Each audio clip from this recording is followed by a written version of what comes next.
So in this video, we're going to be talking about online courses and how it can be sold on Skool. So to do this, what we're going to do is we're going to come over to the classroom section, and here we're going to click on new course. Now, once you click on new course, let's say I'm going to name this course bio.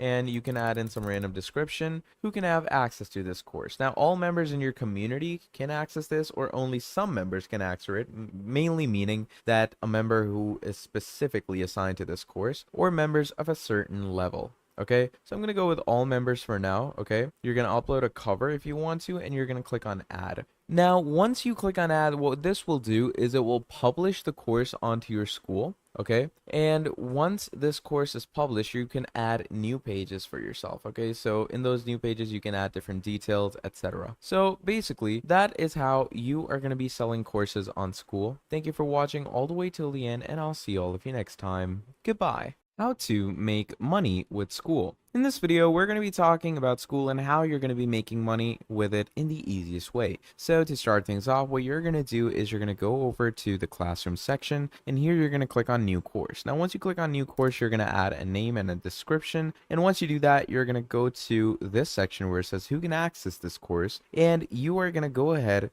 to members of a certain level, and you're obviously going to increase the level to whatever level you want to keep it at. And once you do that, you're going to click on add. And obviously anyone who wants to subscribe to this course now will have to be a certain level. Okay, and when they're at a certain level, as you can see, what's going to happen is that they're going to have to pay you to get to that course. And that is basically the main idea of how you are going to start getting money off of Skool.